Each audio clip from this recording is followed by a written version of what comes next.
여러 종류의 의식들이 있습니다. 혹은 예식이다 이렇게도 표현할 수 있겠죠. 예를 들면 돌잔치, 일종의 예식이죠. 의식이죠. 그렇죠? 그다음에 입학식, 졸업식, 성인식, 결혼식, 취임식, 장례식, 그렇죠? 이렇게 의식들이 있습니다. 이런 의식들을 행하는 이유가 무엇입니까? 나의 신분과 상태와 소속이 바뀌었다는 사실을 나 자신과 그리고 다른 사람들에게 알리고 기억하게 하기 위해서 이런 의식들을 우리가 행하게 되는 것입니다. 우리 인생 가운데 가장 큰 변화, 가장 중요한 변화, 가장 결정적인 변화는 언제 일어날까요? 예를 들면 학교를 입학하면 일어날까요? 그래도 꽤 일어나죠, 그죠? 성인이 되면 일어날까요? 일어난다고 볼 수 있죠. 결혼을 하면 일어날까요? 또 일어나죠, 그죠? 그러나 제가 질문 드린 것처럼 가장 큰 변화, 가장 중요한 변화, 가장 결정적인 변화는 언제 일어나는가? 우리가 잘 알고 있습니다. 예수님을 믿을 때 일어납니다. 할렐루야. 생각해 보십시오. 세상의 그 무엇이, 그 어떤 것이 나를 지옥 백성에서 천국 백성으로 바꾸어 줄 수 있다는 말입니까? 그렇죠? 학교가? 결혼이? 어떤 직장이? 세상의 그 어떤 것도, 그 무엇도 나를 지옥 백성에서 천국 백성으로 만들어 줄 수 있는 것은 아무것도 없어요. 이런 맥락에서 가장 중요한 의식은 입학식이나 결혼식이 아니라 바로 세례식이다라는 것이에요. 세례식은 어떤 것인가?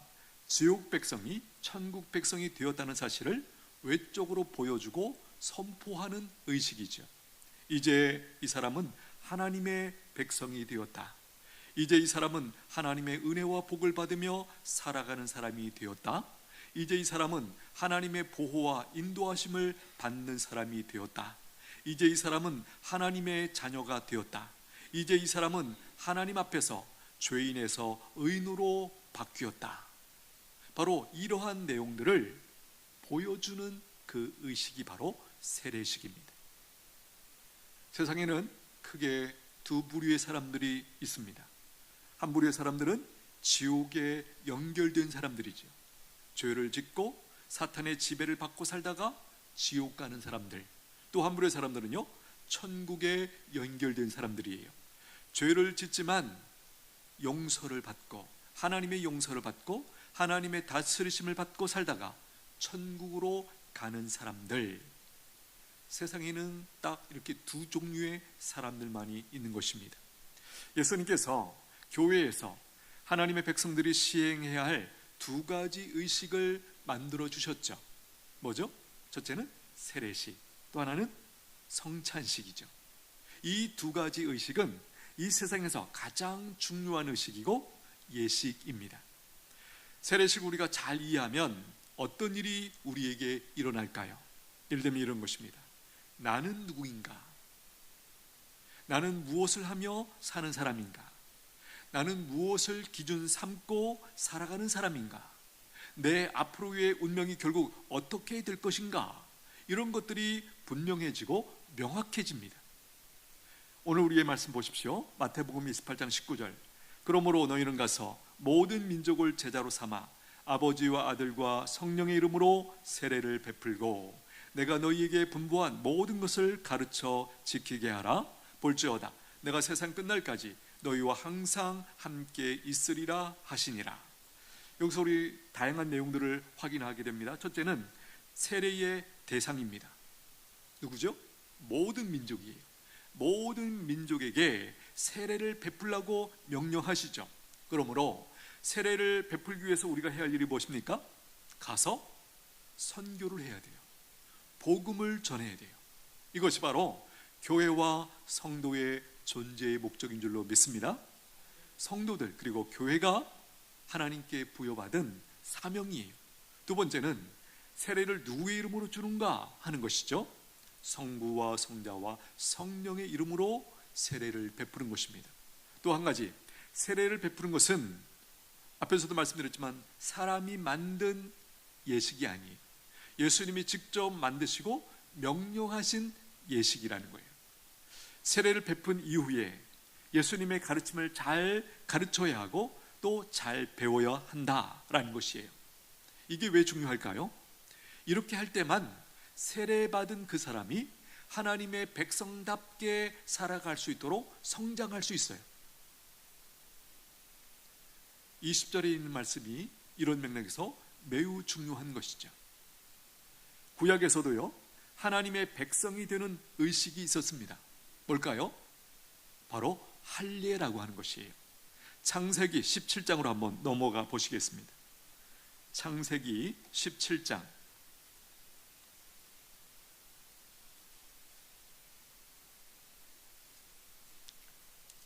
19페이지에 있습니다. 구약성경 19페이지 창세기 17장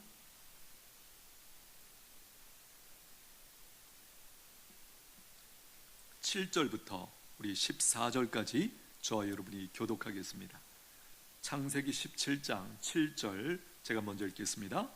내가 내 언약을 나와 너 및 내 대대 후손 사이에 세워서 영원한 언약을 삼고 너와 내 후손의 하나님이 되리라.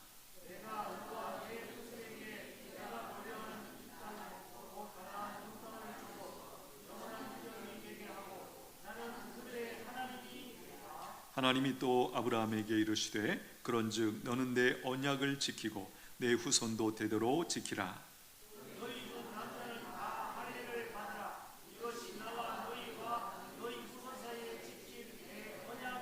너희는 포피를 베어라. 이것이 나와 너희 사이의 언약이 표징이니라.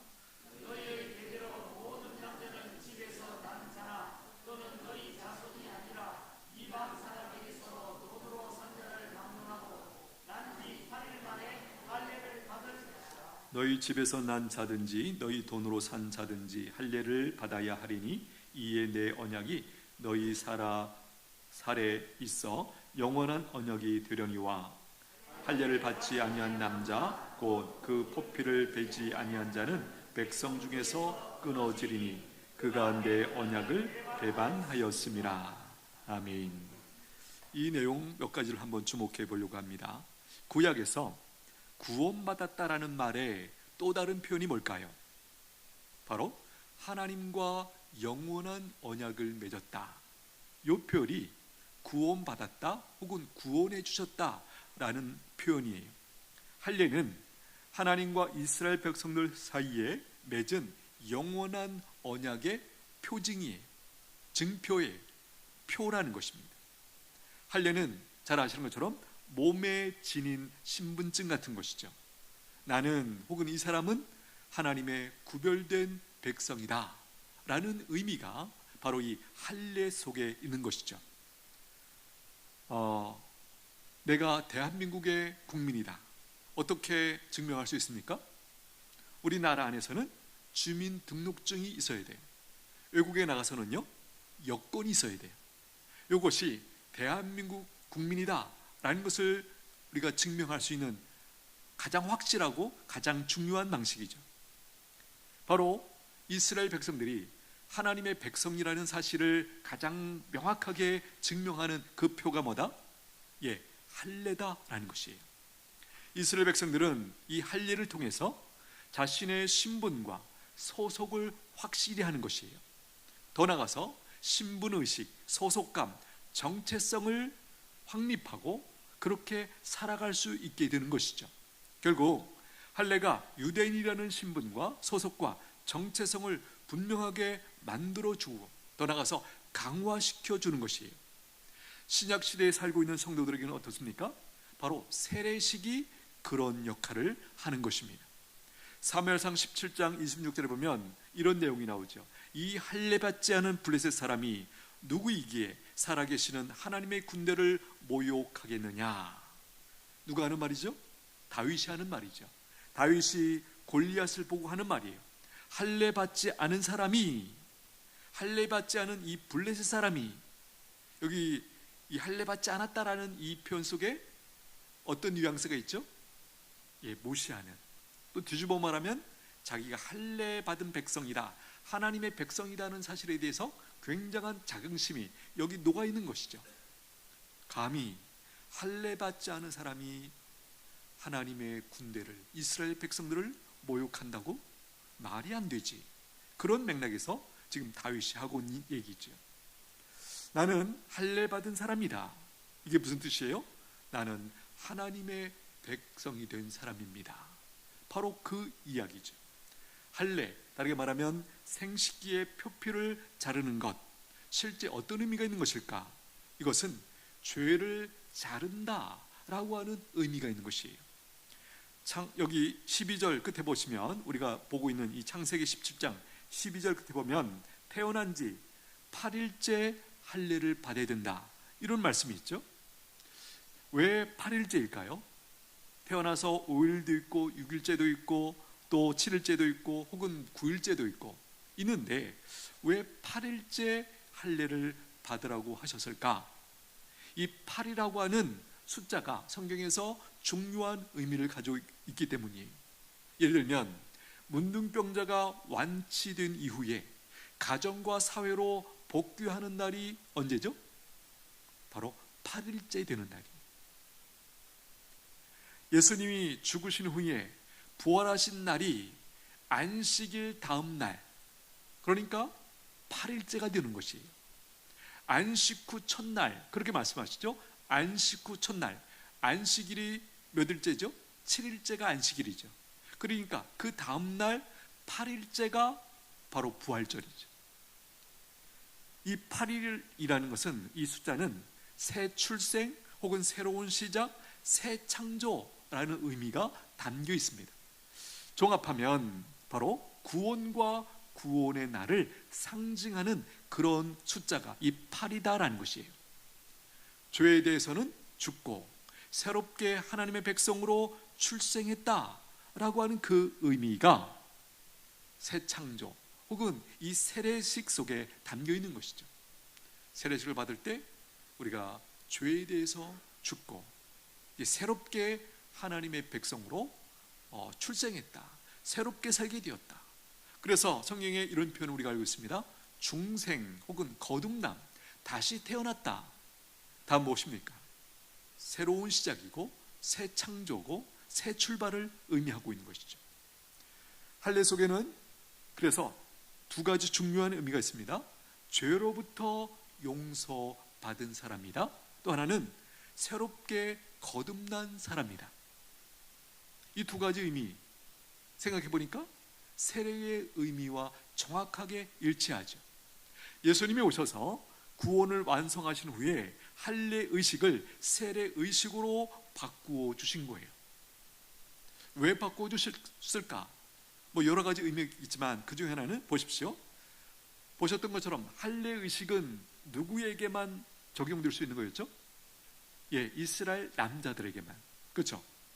그런 맥락에서도 이 의미가 있다는 생각이 듭니다. 예수님께서 신약에서는 세례가 아니고 할례가 아니고 이 세례로 바꾸고 하셨다는 것이 그런 맥락에서도 우리가 이해해 볼 수 있다는 것이, 구약 시대에 하나님의 백성들은 오직 이스라엘 백성들만이 해당되는 얘기였죠. 그러나 신약 시대에 오면 어떻습니까? 예수님을 믿는 모든 사람들이 하나님의 백성이 되었죠. 물론 구약에서도 예를 들면 출애굽 때 여러 종족들이 이스라엘 백성들 사이에 섞여서 나왔죠. 하나님께서 분명히 그들도 다 하나님의 백성으로 품어주셨죠. 그래서 우리가 지금 보고 있는 창세기에서도 사든지 어떠하든지 너희 가운데 있는 모든 사람들은 표피를 베어라, 그 언약의 백성이 되도록 그렇게 안전장치를 허락해 주셨다는 것이, 세례식 때 우리가 꼭 있어야 되는 두 가지가 있습니다.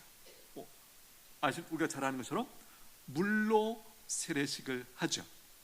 이 물도 의미하는 게 무엇입니까? 죄를 씻는 것을 상징합니다. 결국 이 물도 예수님의 피로 세례받는 사람의 죄가 다 씻겨졌다, 용서받았다라는 사실을 의미하는 것이고 상징하는 것이에요. 베드로전서 3장 21절 말씀 한번 띄워주십시오. 베드로전서 3장 21절 읽겠습니다. 시작. 물은 예수 그리스도께서 부활하심으로 말미암아 이제 너희를 구원하는 표니 곧 세례라. 그러니까 세례를 설명하는데 물세례라 라는 의미를 여기서 이렇게 설명하고 있는 것이죠. 또 한 가지 세례식 때 꼭 있어야 되는 것, 바로 성부와 성자와 성령의 이름으로 세례를 주는 것이에요. 이것은 하나님과 세례받는 사람이 하나가 된다 라는 뜻을 가지고 있어요. 관계를 맺는다 라는 뜻이 있습니다. 어떤 관계? 우리가 지금 구약에서 확인합니다. 언약의 관계죠. 너는 나의 백성이 되고 나는 너희의 하나님이 되어주겠다. 이것이 구약에 있는 모든 언약의 핵심 내용이 바로 이것이죠. 너는 나의 백성이 되고 나는 너희의 하나님이 되어주겠다. 여러분, 이것이 얼마나 큰 은혜인지요. 할렐루야. 사실 우리가 신앙 안에서 경험하고 누리는 모든 은혜와 복은 이 언약 때문에 우리에게 허락되는 것이죠. 그렇죠? 예. 너는 나의 백성이 되고 나는 너희의 하나님이 되어주겠다. 구약에 보면 언약의 갱신들이 계속 있습니다. 왜 이 갱신이라는 것이 필요했죠? 이스라엘 백성들은 못 지키고 하나님만이 지키셨기 때문에 이것을 함께 온전히 지킬 수 있도록 이 언약을 갱신하는 그런 일들이 벌어졌다라는 것이에요. 오늘 우리는 하나님과 영원한 언약 가운데 있는 백성들인 줄로 믿습니다. 여러분, 이 사실을 잘 이해하면 내가 얼마나 안전한 사람인가, 얼마나 복받은 사람인가를 우리가 깨닫게 돼요. 그리고 누릴 수 있게 되는 것이에요. 물과 성부와 성자와 성령의 이름으로 이 두 가지가 빠지면 세례가 안 됩니다. 세례식은 내적으로 예수님을 믿고 구원받았다라는 사실을 외적으로 확인하고 보여주는 의식이죠. 또 세례식은 내가 정말 하나님의 자녀가 되었다는 사실과 구원받았다는 사실과 천국 백성 되었다는 사실을 확인시켜주고 그 확신을 더 강하게 강화시켜주는 역할이 바로 이 세례식이다라는 것이에요. 세례를 받았다는 사실과 함께 늘 우리가 기억해야 될 것이 무엇입니까? 나의 신분, 나의 소속, 나의 정체성이, 나는 이제 하나님의 자녀다. 나는 이제 교회의 한 일원이다. 나는 이제 예수님의 몸된 교회의 한 지체다. 나는 이제 천국 백성이다. 이 정체성, 그렇죠? 이것이 분명할 때 우리가 그토록 기도하는, 원하는 하나님의 자녀답게 살 수 있고 하나님의 자녀로서의 그 복됨을 누릴 수 있게 되는 것이, 하나님이 은혜를 안 주시기 때문이 아니에요. 내가 어떤 의미에서 놓치고 있는 것이, 내 정체성이 명확하지 않기 때문에 내가 말씀을 따라 살아야 된다는 그 자기 정체성이 약하면 말씀을 따라 살아가는 것이 약화되는 거예요. 왜 우리가 말씀을 사모하고 그토록 말씀을 지켜서 행하려고 합니까? 가장 큰 의의는 복받기 위해서 맞습니다. 그러나 오늘 이 맥락을 이해해 보십시오. 그것은 바로 나의 정체성과 관련되어 있는 것이에요. 우리가 이런 그림을 알고 있죠. 자, 미국 대사가 우리나라에 와 있습니다. 서울에 있죠. 미국 대사관에 거기서 일합니다. 그러나 그 사람이 대한민국 땅에서 살고 있지만 누구의 법을 따르죠? 물론 한국 법도 당연히 지켜야 되죠. 물론 그 외교관들의 특혜가 있습니다. 그러나 근본적으로 그 사람은 미국 법을 따라서 여전히 여기서도 살고 있는 거예요. 그렇죠? 오늘 우리가 마찬가지죠. 우리는 천국 백성인 줄로 믿습니다. 그러므로 하늘나라의 법을 따라 살아야 돼요. 하늘나라의 법이 뭐예요? 성경 말씀이죠. 그렇죠? 그래서 우리가 말씀을 따라 살아가는 것이 그토록 중요하고 의미가 있는 것이에요. 분명한 것은 미국 대사가 와서 만약에 그의 정신이 조금 희미해져가지고 그러면 뭐 이것도 아니고 저것도 아니고 그런 식으로 살 수 있어요. 그러나 우리가 정상적으로 우리가 이해한다면 그가 명확하게 자기가 누구인지를 알 때 그 법을 귀하게 여기고 그 법을 따라 살고 결국 그 법에 의해서 자기가 보호를 받게 되는 일이 벌어지는 것이죠. 여러분, 외교관을 보낼 때 어떤 사람을 보낼까요? 굉장히 뭐 어떤 조건이나 기준이나 수준이 굉장히 높을 거예요. 그러나 그 많은 것 중에 한 가지 분명한 것, 이 사람이 정말 미국 사람이라는 정체성이 있는가? 예전에 뉴스에 보면 그런 일이 좀 있었던 것 같아요. 예를 들면 한국계 미국인을 만약에 여기서 보낸다. 그래서 약간 미국 정부에서는 조금 의심이 드는 그런 상황들이 뉴스에 보도된 적이 몇 번 있었어요. 그러니까 이 사람은 자기의 피는 한국 사람인데 지금 시민권은 어디에 있어요? 미국 사람인 거예요. 약간의 그 마음속에 어떤 갈등이 있을 수 있다는 생각이 들어요. 그래서 모르겠습니다. 제 생각에는 가능하면 그런 사람보다는 전혀 관계가 없이, 핵심은 뭐냐면 미국인의 정체성을 분명히 가지고 있는 사람을 보낸다라는 거예요. 여러분, 오늘 우리는 누구입니까? 하나님 나라의 백성인 줄로 믿습니다. 따라서 이 땅에서 가장 정상적으로 건강하게 복되게 살아가는 것은 뭐예요? 그 하늘나라의 법을 기준 삼고 살아가는 것이, 이게 희미해진다. 자기 정체성에 문제가 생겼다. 이렇게 우리가 진단하면 맞는 것이죠. 세례식은 어떤 의미에서 옷을 입는 것과 같습니다. 갈라디아서 3장 26절에 이런 말씀이 있습니다. 너희가 다 믿음으로 말미암아 그리스도 예수 안에서 하나님의 아들이 되었으니 누구든지 그리스도와 합하기 위하여 세례를 받는 자는 그리스도로 옷 입었느니라.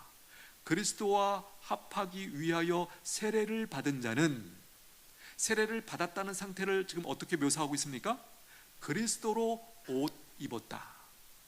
그리스도로 옷 입었다. 이것을 세례 받은 사람의 그 정체성을 이렇게 설명하고 있는 것이, 예를 들면 우리가 어떤 사람들의 옷을 보면 그 사람의 신분과 소속과 역할을 금방 알아차리죠. 예를 들면 군인, 경찰관, 소방관. 최근에 우리가 법정이라는 그 장면을 우리가 많이 봐서 법관들이 입는 옷이 있죠, 그죠? 그래서 우리가 그 사람의 옷을 입은 것을 보면 저 사람의 신분, 소속, 그리고 어떤 역할까지도 금방 우리가 알아채죠. 우리는 어떤 존재인가? 예수님으로 옷 입은 사람들이에요. 이것을 의식으로 표현한 것이 바로 세례식이다, 이렇게 표현하고 있는 것이죠. 할례가 이스라엘이 하나님께 선택되어서 언약을 맺은 백성으로서 하나님께 순종하고 하나님께 충성하겠다라고 하는 약속의 상징인 것처럼 세례도 동일한 의미가 있는 것이죠. 우리가 언약 백성이 되었다. 그리고 이제 우리의 삶은 어떤 식으로 펼쳐집니까? 하나님께 순종하고 하나님의 말씀을 지키고 하나님의 나라를 위하여 충성하는 그 모습으로 우리의 삶이 펼쳐지게 되어 있다는 것이에요. 베드로전서 4장 2절 3절 말씀 한번 띄워주십시오. 같이 읽겠습니다. 시작. 그 후로는 다시 사람의 정욕을 따르지 않고 하나님의 뜻을 따라 육체의 남은 때를 살게 하려 함이라. 너희가 음란과 정욕과 술취함과 방탕과 향락과 무법한 우상 숭배를 이방인을 따라 행한 것은 지나간 때로 족하도다. 명확하죠? 자, 저기 잘 보십시오. 계속 띄워주세요. 그 후로는, 그죠? 다시 사람의 정욕을 따라 살지 않고 하나님의 뜻을 따라 육체의 남은 때, 우리가 얼마나 살든지 간에 하나님이 부르신 날까지, 그렇죠? 하나님의 뜻을 따라 살게 하려 합니다. 하나님의 말씀을 따라 살게 하려 합니다.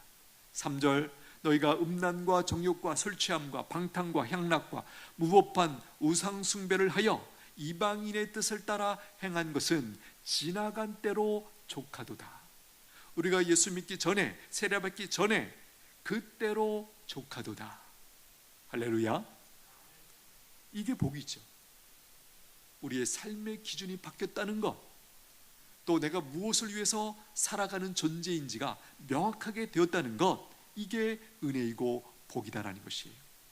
세례받은 이후에 하나님의 말씀을 더욱 감사함으로 지키는, 순종하는 그 은혜가 있게 되기를 축복합니다. 모르겠습니다. 우리 중에 이런 분이 안 계실 거라고 생각하지만 하나님의 말씀을 지키는 것에 대해서 억지로라는 마음이 있어요.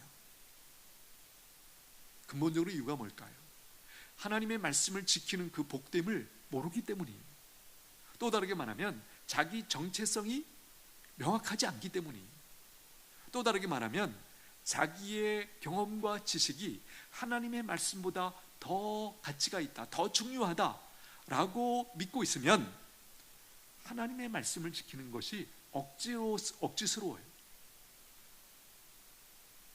성경에서 가르치는 하나님의 말씀의 순종은 그런 맥락이 아니에요. 이것은 특권이죠. 나 같은 사람도 하늘의 법을 기준 삼고 살아갈 수 있게 되었다니, 이게 성경에서 가르쳐 주시는 말씀 순종에 대한 성도들의 태도라고 우리에게 가르쳐 주고 있어요. 이 태도가 우리 가운데 명확하게 살아있게 되기를 축복합니다. 극단적인 예를 들어볼게요. 세례를 받았어요. 그런데 자기 마음대로 사는 사람이 있어요. 또 한 사람은 세례를 안 받았는데 말씀대로 사는 사람이 있어요. 어떤 신앙이 진짜 신앙일까요? 어렵지 않죠. 당연히 후자입니다. 물론 제가 앞에서 이런 표현을 썼어요. 극단적인 예를 든다고 그랬습니다. 사실 이런 일이 일어나기란 쉽지 않아요. 가장 바람직한 모습은 세례를 받고 그 다음에 더 하나님의 말씀대로 살게 되는 일이 벌어지는 사람, 그렇죠? 이게 가장 정상적인 모습이에요. 조금 다르게 말하면 마음의 할례를 받아야 된다라는 것이에요. 우리가 하나님의 말씀을 지키는 이 분명한 태도에 이 변화가 없다면 그건 뭔가 잘못된 거죠. 그렇죠? 세례를 받을 때 받을 때의 그 사람의 그 신앙 고백이 뭔가 잘못되었다든지, 그렇죠? 정상적으로 그가 신앙을 고백하고 믿음을 고백하고 세례를 받았다면 그 다음에 분명하게 하나님의 말씀에 대한 태도가 바뀌게 되어 있다는 거예요. 이 부분을 그래서 할례가 중요한 것이 아니라 할례가 내적인 하나님의 백성됨을 외적으로 확증하는 의식이고 예식이지만, 그러나 성경은 이 부분을 강조합니다. 사실은 그 외적인 할례보다 더 중요한 것은 뭐다? 마음의 할례다. 신명기 10장 말씀 한번 띄워주십시오. 신명기 10장 말씀 읽겠습니다. 시작. 그러므로 너희는 마음의 할례를 행하고 다시는 목을 곧게 하지 말라. 잘 보십시오. 마음의 할례, 무슨 뜻이죠? 모든 죄에서 떠나 하나님의 뜻에 합당하게 행하라 라는 의미가 마음의 할례를 받는다 라는 표현이 담고 있는 내용이죠. 자, 마음의 할례를 행하고 마음의 할례를 행했다면 뒤에 있는 내용은 사실은 없어야 되는 내용이죠. 그런데 이스라엘 백성들 가운데 목을 곧게 하는 사람들이 있었다라는 거예요. 그래서 이 부분을 당시 강조하는 거예요. 너희가 육체의 할례만 받고 그것을 근거로 자기가 구원받은 백성이다, 이렇게 얘기하지 말라는 거예요. 마음의 할례, 즉 마음으로 하나님의 말씀을 순종하는 그 내적인 태도의 변화가 없이는 외적인 할례만으로는 부족하다. 그래서 마음의 할례를 행하고 다시는 목을 곧게 하지 말라, 교만하지 말라, 말씀에 순종하며 살라, 이 얘기를 강조하는 거예요. 한 말씀 더 보겠습니다. 신명기 30장 6절 말씀 띄워주십시오. 읽겠습니다. 시작. 네 하나님 여호와께서 네 마음과 네 자손의 마음의 할례를 베푸사 너로 마음을 다하여 뜻을 다하여 네 하나님 여호와를 사랑하게 하사 너로 생명을 얻게 하실 것이며. 여기 잘 보세요. 여기도 마음의 할례를 강조합니다. 그 다음에 마음의 할례를 받은 다음에 일어나는 마땅한 모습이 뭐라고 설명합니까? 너로 마음을 다하여 뜻을 다하여 내 하나님 여호와를 사랑하게 하사. 우리가 세례의 그 복됨을 실제로 우리가 경험하고 누리고 있다면 그 외적인 증거가 뭐죠? 하나님을 더 사랑하게 된다. 하나님을 사랑하게 되면 그 다음에 어떤 일이 벌어지죠? 너로 생명을 얻게 하실 것이며. 여러분, 우리가 하나님을 사랑하는 것이 왜 그토록 중요합니까? 우리가 잘 아는 것처럼 하나님을 사랑하는 것, 하나님은 어떻게 알아들으신다고 말씀하죠? 너희가 어떻게 할 때, 우리가 어떻게 할 때 너희가 나를 사랑한다라고 하나님이 알아듣는다고 말씀하시죠? 너희가 내 법을 지킬 때. 그죠? 내 법을 지킬 때 너희가 진짜 나를 사랑하는 줄 내가 알겠다. 왜 하나님은 욕심장이십니까? 왜 자꾸 자기를 사랑하라고 말씀하시는가? 여기서 우리 다시 한번 보십시오. 여호와를 사랑하게 하사 뭘 위해서? 너로 생명을 얻게 하기 위하여. 할렐루야. 여러분, 우리가 하나님이 아니고 다른 것을 사랑하면, 물론 사람들을 사랑하고 이웃을 사랑하는 것은 잘하는 것이 맞죠. 하나님의 뜻이 맞습니다. 그런데 그런 것들 말고, 예를 들면 뭐 우상이라든지 엉뚱한 것을 사랑하면 어떤 일이 벌어진다는 거예요? 생명을 잃어버리게 되어 있어요. 생명이 상하게 되어 있어요. 그래서 하나님은 구약에서부터 처음부터 끝까지 우리가 잘 아는 것처럼 예수님이 이 성경 전체를 딱 두 가지 말씀으로 요약해 주셨죠. 하나님을 사랑하라, 이웃을 사랑하라. 그렇죠? 다시 한번 여기서 하나님을 사랑하는 것이 왜 그토록 중요한지, 너로 생명을 얻게 하기 위하여. 할렐루야. 오늘 말씀을 정리합니다. 세례식이라는 것이 어떤 의미가 있는지, 얼마나 중요한지. 그렇죠? 세례식이 세례를 받은 모든 분들에게 예수님을 믿는 그 믿음의 태도가 완전히 달라지는 그 전환점이 되기를 축복합니다. 세례 의식이 중요한 거예요. 서두에서도 말씀드렸잖아요. 왜 우리가 뭐 입학식을 하고 결혼식을 하고, 그것이 왜 중요한가? 그것을 계기로, 그 시점을 중심으로 완전히 다른 일이 벌어지는 거예요. 예를 들면 결혼식 보십시오. 그 전까지는 혼자 자기 마음대로 살던 사람이 결혼을 하면 혼자 자기 마음대로 전처럼 살 수 있나요? 못 살아요. 그러면 서로가 힘들어져요. 같이 움직여야 돼요. 그렇죠? 같이 의논하고 같이 결정하고 같이 움직이고 같이 따라다니고 같이 움직여야 이게 건강한 아름다운 결혼, 가정이, 부부 사이가 되는 거예요. 여러분, 세례식도 마찬가지예요. 세례식을 받기 전까지는 어떤 의미에서는 내 마음대로, 내 생각대로. 그러나 세례식이라는 이 시점을 기준으로 이제는 하나님과 연합해서 하나님의 말씀을 붙들고 살아가는 새로운, 완전히 새로운 인생이 펼쳐지는 것이, 이 놀라운 복됨 더 충만히 누릴 수 있게 되기를 축복합니다. 우리 한번 같이 기도하겠습니다. 하나님은 우리가 세례가 무엇인지, 또 어떤 의미가 있는 예식인지 알고 믿음으로 참여하고 누리시기를 원합니다. 세례식은 내 인생에 가장 큰 변화를 가져다 주는 가장 중요한 의식이에요. 이렇게 기도하면 좋겠습니다. 하나님 아버지, 세례를 통하여 내가 구원받아 하나님의 자녀가 되었다는 사실과 천국 백성이 되었다는 사실을 더 분명하게 깨닫고 믿고 누리게 하여 주옵소서. 더욱 하나님의 자녀답게 하나님의 말씀을 따라 행하는 저희들 되게 하여 주시옵소서. 더 하나님을 사랑하게 하시고 그 결과 생명을 얻어 누리게 하여 주시옵소서. 우리 잠시 기도합니다.